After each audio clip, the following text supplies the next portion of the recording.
Maia on 2015. aastast tegelenud desinfo uurimise ning meediapädevuse arendamisega. Eks need ole ühe mündi kaks poolt.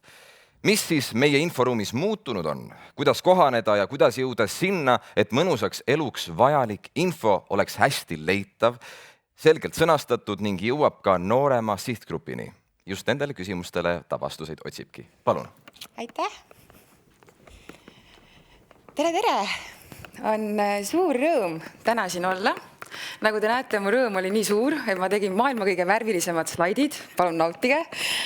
Ja tulen tõesti räägin taaskord meedia infopädevusest. Süda sinna tuksub ja sellest ka Teeviit mind pidevalt rääkima kutsub. Jälle riimin, ma ei saa aru, kogu aeg tulevad kogemata. Aga ma mõtlesin, et keriks korraks ajas tagasi ja mõtleks sellele, et kas on siis nii suur vahe selle noore vahel, kes on praegu, ja noore vahel, kes olin kunagi mina. See on nüüd siis täitsa noor Maia. On ta vanaisa kõrval. Aasta oli 97. Minu vanaisa toona oli 73-aastane.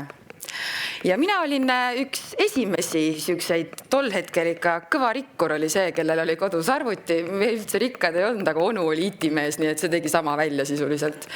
Ja oli minul ühena esimesena tõesti kodus arvuti. Samal ajal õppisime seda kasutama nii mina kui minu vanavanaisa. Microsoft 97 kõige lemmikum osa minu jaoks oli loomulikult legendaarne rääkiv kirjaklamber.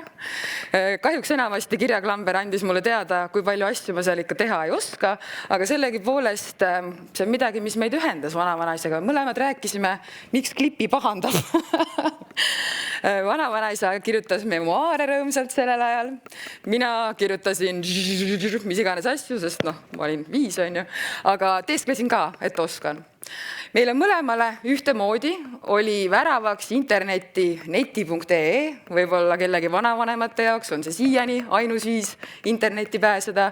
Ehk siis kõik, mis oli seal mängude või keelatud täiskasvanutele asjade all või chatroomide all, kõik tuli ühest samast kohast, nii mulle kui ka minu vanavanaisale.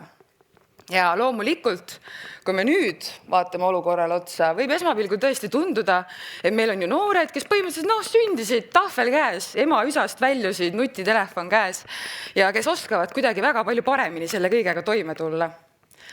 Mina loodetavasti suudan teid täna ära veenda, et me oleme kõik selles koos. Me oleme kõik väga segaduses ja kui Jaak Raie alguses rääkis, et tuleb otsida inimest, kes on piisavalt kaugele arenenud, et selle infotulvaga toime tulla, siis mina väidan, et sellist inimest ei ole. Vahet ei ole, mis vanuses me nad võtame. Aga korraks ka esimene meediapädevuse tund teile.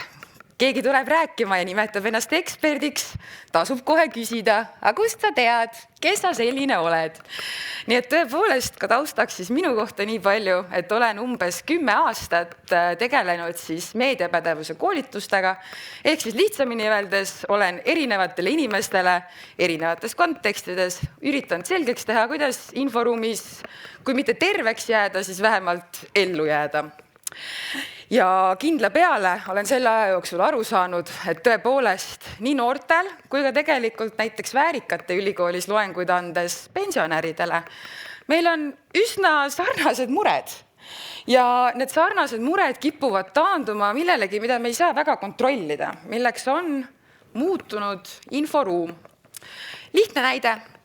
Tihtipeale öeldakse, et noored ei süvene piisavalt artiklitesse või ka täiskasvanud võib-olla ei süvene. Ja et põhjuseks võib olla näiteks see, et ega maksumüüri taha ju ei näegi. Ometi ERR pakub tasuta pikki lugusid, mida loetakse keskmiselt, see on nüüd 5 aastat vana info, aga 22 sekundit. Mida me saame 22 sekundiga uudisloost? Me saame võib-olla tunde, et me teame, millest see räägib, aga tegelikult seda infot ju sealt kätte ei saa.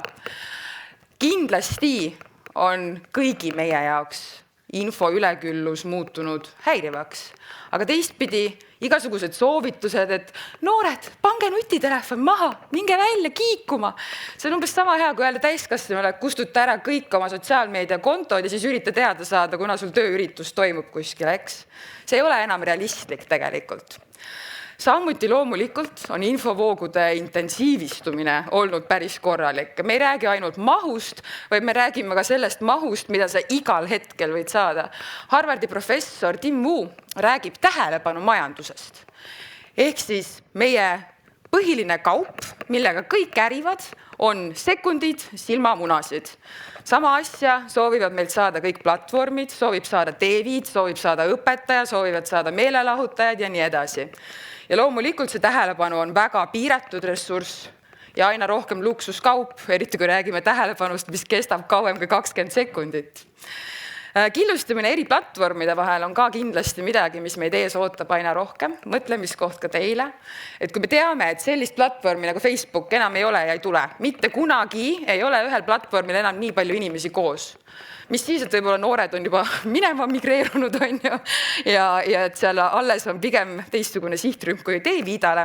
Sellegi poolest on oluline mõelda ka sellele, et kas me oleme valmis nii nagu inimestena, kes infot tarbivad, kui ka inimestena, kes infot loovad, iga 6 kuu tagant uuele platvormile kolima, iga kord uuesti üles ehitama enda jälgijaskonna ja iga kord uuesti aru saama, mida see platvorm täpselt minult nõuab. Soovitusalgoritmid on ka päris hirmutavaks muutunud. Lugesin uuringut, kus Twitteris suudeti 95% tõenäosusega ennustada, mis teemal sa järgmiseks säutsud, ilma sinu profiili vaatamata. Ainult sinu sõprade ja jälgivate konto pealt. Ehk siis see jutt sellest, just kui me oleksime väga suure iseseisva otsustusvõimega, ei käi enam väga koos selle reaalsusega, et tõepoolest on ka välja toodud fakt, kontrollimata, aga kõlab hästi, et kui sa oled rohkem kui 100 korda Facebooki sisse loginud, siis tegelikult algoritm tunneb sind juba paremini kui su enda perekond. Üsna masendav. Ja selle kõige juures, olgem ausad, me oleme kõik zombid. Tähenduses, kui paljud teist praegu scrollivad? Päris paljud, mitte ainult noored muideks. Ja samamoodi meil on kalduvus võtta telefoni kätte, seda ise tähele panemata. Seda on täitsa võimalik milleks telefonist jälgida, mitu korda korjad telefoni kätte päeva jooksul. Kui seda on üle 100 korra, meil on probleem ja enamikel meist on seda üle 100 korra. Ja kõik ka see, et siis kui sa parasjagu scrollid, taustal käib seriaal, kõrval on sõber, kuskilt tuleb Woldi toit, ega sa ju ei keskendu. Sisuliselt me oleme zombitarbijad, kes võtavad lihtsalt kõike vastu, mis meile tuleb. Ühtepidi me naerame, kui me näeme kuskil reklaami, on ju, et iseseisva Šveitsi laboris kinnitati ei usu, mind see ei mõjuta. Müüginumbrid räägivad teist juttu. Kõik see asi, mida me taustaks kuuleme ja väidame, me suudame väga kriitiliselt analüüsida, absoluutselt mõjutab meid kogu aeg. Ja kuhu me siis jõudnud oleme? Olemegi jõudnud uude inforuumi. Vahet ei ole, kas me räägime infosõjast, info üleküllusest, infosegadusest, infomäsust. Mõte on sama. Me ei ole arenenud sellises mahus pidevalt kuulma, kelle kass tegi mida, kes arvab mida sellest restoranist, kes on pahane linnaisa peale põhjusel X ja Y. Me ei suuda. Me ei peagi olema selleks suutelised. Tõestan korraks ära ka, et ma ei mõtle neid probleeme välja, sest see on teadlaste mure tihti peale, et minu uurimisteema on see kõige olulisem, millega me maailma hakkame päästma. Võite täitsa QR-koodi ka võtta inimesed, kes noortega töötavad. See on sellisest asjast nagu faktileht õpetajatele ja üldse info edasiandjatele. Päris kurvad numbrid, kui te mõtlete sellele, et need on üle-euroopalised.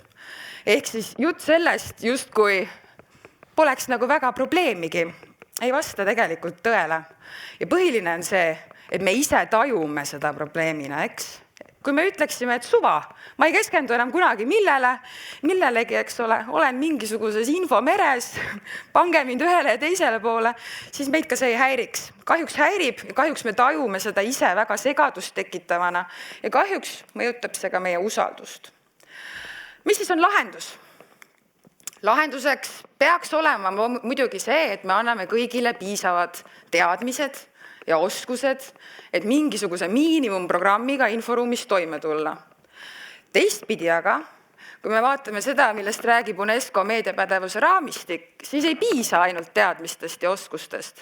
Väga lihtne näide on minu arust rahatarkus. Teate, et eestlastel on väga kõvad finantstarkuse teadmised ja ühed väiksemad säästud kogu Euroopas. See, et me midagi teame, ei tähenda, et me seda teeme.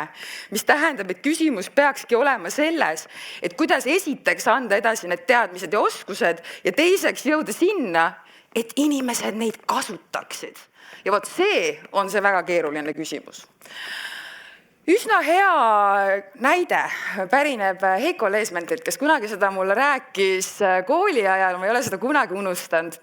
Aastaid tagasi, äkki oli aasta 2004, tuli siis nõue, et ka tagaistmel peab kinnitama turvavöö.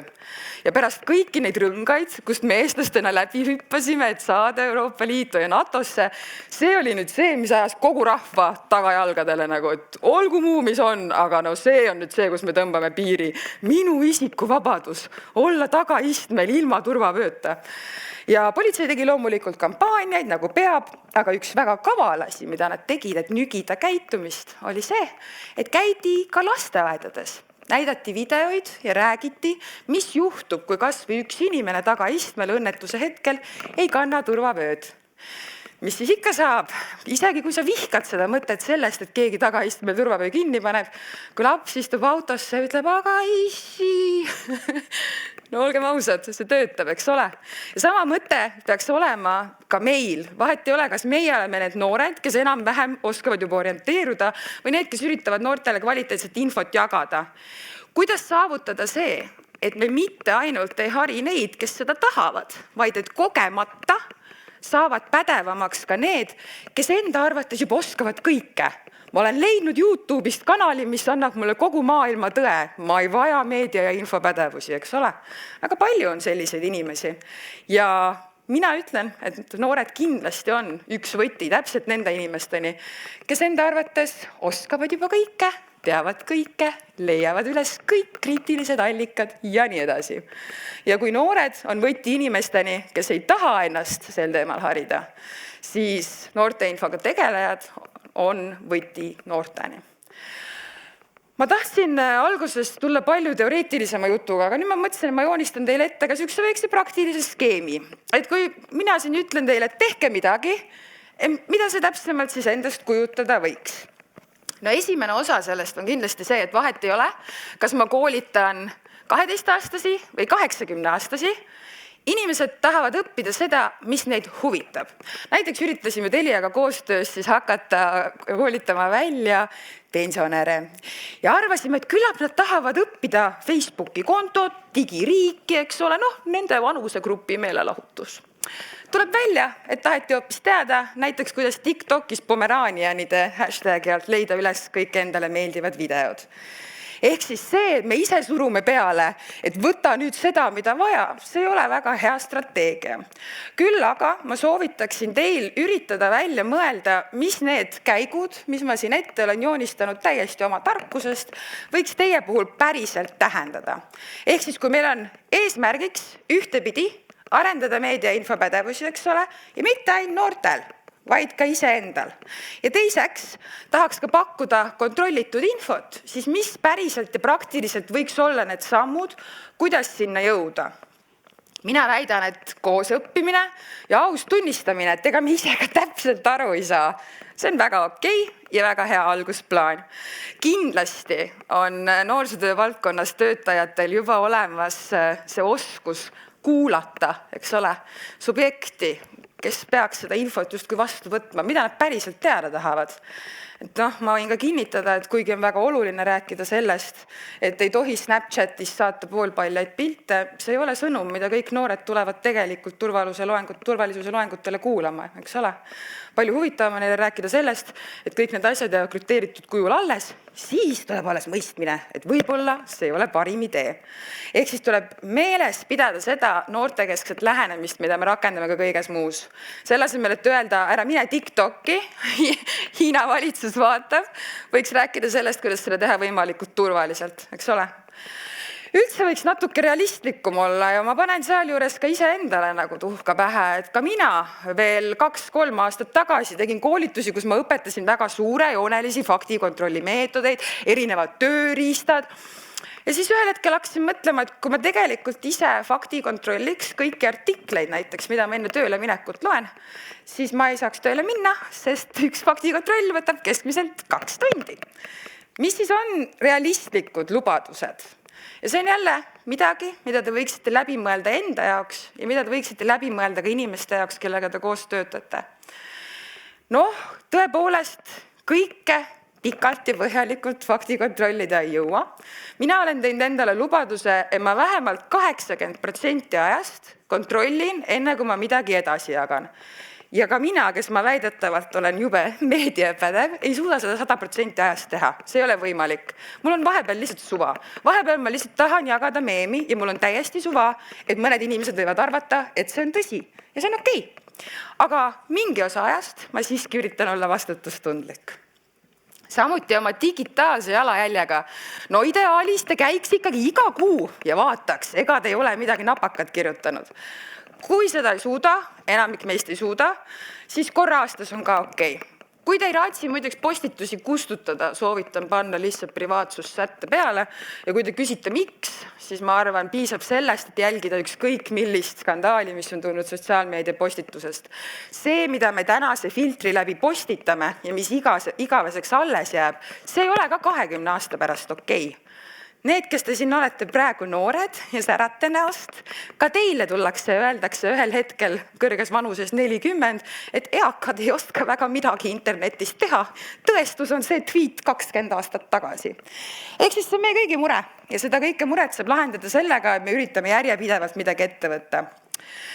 Teine allikas, enne kui teadmiseks võtan, muideks see sama Eerika raport, millest Kadri rääkis, on ka välja toonud, et see on üks peamisi noorte infopädevusi või siis digipädevusi, mille puhul kõik mõtlevad, miks need noored siis nii palju paremad on. Nad guugeldavad ja osaliselt ka sellepärast, et ilmselt on nagu kohale jõudnud, et Wikipeediat ei saa alati usaldada ja nii edasi.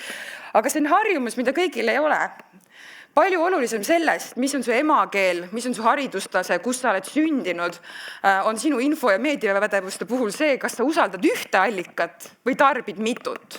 Vahet ei ole, mis vanuses sa oled, kui su peamine infoallikas on üks TikToki konto, tõenäosus on, et varem või hiljem sul laetakse kärbsid pähe. Ja taaskord, kui te ei viitsi minna ja otsida päris allikaid, siis ükskõik milline guugeldus aitab ka. Rusikareegel on vähemalt Eestis selline, et kuna meie meediaväli on kõrge konkurentsiga ja uudiseid on vahest üsna vähe, siis kui midagi on päriselt kõva teema ja seda saab kontrollida, see ei levi ainult sotsiaalmeedias. Uudismeedia korjab selle ülesse, nad tahavad samamoodi raha teenida, eks ole. Ja infoväsimuse mõttes ka, kui te ise tunnete, et teid rõhub see, mis teie ümber toimub. Jällegi ei ole realistlik öelda, kustuta 8 platvormist 6 ära ja eksisteeri, eks ole, infovaakumis, ma saan sellest aru. Aga on võimalik teha endale vähemalt plaan, millest sa oled valmis loobuma, kui läheb raskeks. Minu puhul on see näiteks Twitter, sest see on nagu nii vingumisplatvorm ja kui mul parasjagu raske on, siis selle asemel, et vinguda selle üle, mul on täiesti kopp ees, ma jätan enamasti selle mõneks kuuks välja. Teine variant on panna ka peale ajalisi piiranguid. Ka mina teen seda väga palju, tuleb eks ole kiri ette, pool tundi on läbi Instagramis, ma ütlen, võtan teadmiseks, ignore, aga vähemalt ma tean, et ma olen tol päeval suht palju aega veetnud seal, eks ole. Mis me siis kokkuvõttes veel teha saame, kui me mõtleme ka sellele, et mis meie enda roll on ja ma räägin siin meist kui kollektiivne inimkond, kui see kärgaju, mis meil on roninud, eks ole, digitaalsesse maailma. Lihtsalt küsimused iseendale. Me tegelikult kõik omame talupoja tarkust, et mitte võtta võõrastelt vastu kommi, et kahtlustada inimesi, kes teavad täpselt meie sügavaid südamesoove ja vastavalt sellele meile midagi tulevad pakkuma. Rakendame seda sama asja ka digiruumis ja algoritmidega. Me peaksime kahtlema sellises osas. Võib-olla isegi olema natukene paranoilised. Ja mõtlema just sellele, et kui mina praegu sellest aru ei ole saanud, kui ma kahtlen, kas miski on tõsi või mitte, siis mul võiks olla vastus küsimusele, kust ma otsin. Loomulikult siin oli, et kõik teeviidast, eks ole, aga mitte kõiki teemasid. Võib-olla siis küsida, kust teised otsinud on. Ja siin on väga hea rääkida ka oma kaaslastega. Ma rõhutan veel kord, me kõik oleme segaduses. Kui keegi väidab, et nad on ära häkkinud selle, kuidas praeguses inforuumis kogu aeg saada ainult kontrollitud infot, siis nad valetavad. Loomulikult noorte info puhul on ka küsimus, mis on olemas, mis on puudu. Jällegi oskus guugeldada välja ka asju, mis võib-olla ei ole käepärast. Ja viimane küsimus siis, kellele kaebama minna, kui mingit infot on puudu. Ja õnneks Kadri näitas kohe alguses oma näo ära, mis tähendab, et vähemalt teeviida kontekstis on teada, kellele kirjutada. Ja ei tasu unustada ära ka küsimust, mida mina teha saan. Eks ole? Me ei saa eeldada, et ühel hetkel sotsiaalmeedia hiiud ärkavad üles ja ütlevad, sorry, meie viga, võtame kõik tagasi, algoritmid minema, proovime need asja teistpidi. Seda ei juhtu. Ehk siis, mida meie inimesena saame teha, et inforuumi paremaks teha. Võib-olla me saame lihtsalt panna report mingisugusele väga kurjale kommentaarile. Võib-olla me saame kutsuda korrale neid, kes kaost juurde külvavad. Aga kõigil meil on oma roll. Ma loodan, te leiate selle üles endas ja te saate aru, et selleks, et päriselt jõuda meedia ja infopädeva ühiskonnani, on vaja meid kõiki. Ilma üksteiseta sellega kuidagi hakkama ei saa.